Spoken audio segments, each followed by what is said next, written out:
I am live. I'm reading excerpts out of Speaking from the Heart. That is Joan Marshall Grant's book about ethics, reincarnation, and what it means to be human. And I am here in chapter 15, displaced in her later years, 1970 to 1989. And this chapter is chapter 15. The head title is Evolution. And it has been made into categories, and here is one entitled Adaptation. This book was edited by Nicola Bennett, Jane Lahr, and Sophia Rossoff. Adaptation. It is odd that it is respectable for the religious to believe in Genesis, for the materialists to believe in evolution, and yet both rejected the evidence that when man wished for a bird's eye view from which to take a new look at his immediate habitat, he did not sprout wings, or even the filament of feathers, and when man wished to become cognized of submarine areas of the planet, he did not develop gills. Yet this over-arrogant mammal, Homo sapiens, presumes, in an excess of humility, that the other 1.5 million species which share his little world have an expertise for turning wish into fact, threat into means of survival, which he cannot even envisage. He knows, only too well, that he cannot even cause hairs to grow on his balding head, or sag of the skin of her throat to tauten. Yet he presumes that a fish, unaided, would grow feet so as to walk and emerge on land of which it has no experience, birds to lay eggs so expertly camouflaged that hawks could not see them in the nest among the heather.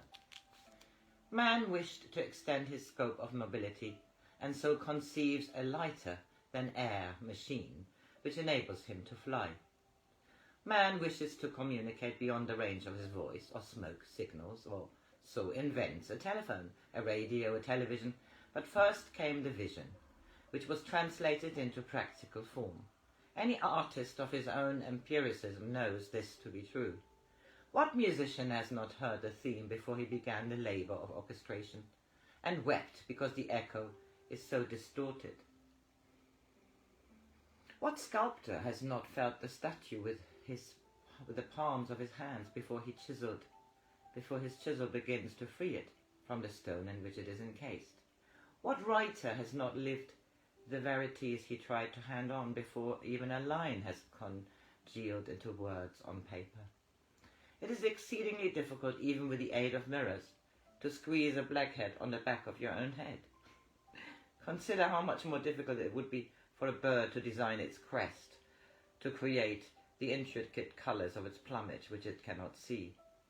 No lichen, tree, fish, mammal can have a three-dimensional existence unless it was initially assembled in more easily differentiated substance. Once this more subtle material is precisely arranged with channels for each facet of energy, it serves ineffective operation. Then a new form, as we see it, a new species emerges. The process a real artist knows only too well. The conundrum, which came first, the chicken or the eggs, is easy to answer. If no one had made a chicken, it could not have laid an egg. This may seem difficult to accept by those who feel that the individuals who change the form in which energy manifests do not exist, and their collective efforts are acceptable by the religious as God, by the materialists as nature, by the anthropologists as evolution. In fact, form in which energy manifests does not change unless an individual or a group of individuals has decided to reassemble the available material into a form which is better adapted to its current circumstances. Anyone who has caused form to change will recognize that before this translation of an idea into 3 dimensions was achieved, the reality was more real, more effective, and oddly enough, even more solid. Ask any real artist, is your statue as you hoped it would be before you started to release it from the block of stone? Is your music as true as the sound you heard before you tried to translate it through your chosen instrument? Is your theme as clear as it was before you tried to congeal it into words? All of us, the artists, will agree, if we are honest, that the three-dimensional appearance of our vision is a fogged reflection of what we wished to make apparent. But when we are feeling drab, because our best efforts are such a sorry similitude of what we have seen with our less circumscribed senses, we should take heart from earlier artists, who have made forms in which individuals can employ their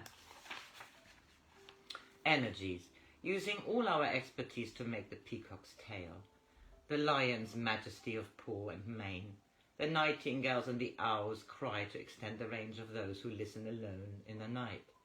With such bountiful artistry, what is sad and almost makes us refuse to volunteer again to work among the insentient. If we again accepted our natural position, recognizing how far we had come from photoplasm to Pythagoras, if we again accept the basic choice of being a creator or a destructor, if instead of foisting our individual responsibility onto the imaginary shoulders of God or science or heredity or environment, we decided to think for ourselves as individuals and really looked at every moment of every day, however grand, however humble, with the acceptance of a true artist, I think this small planet would no longer be a travesty of these individuals who brought it into form. It is a very beautiful planet.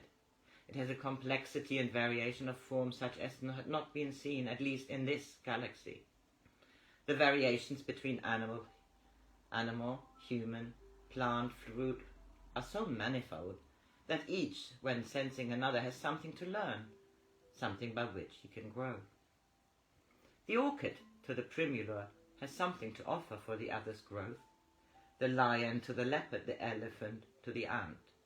Men were made different so that they could extend their experience with each other.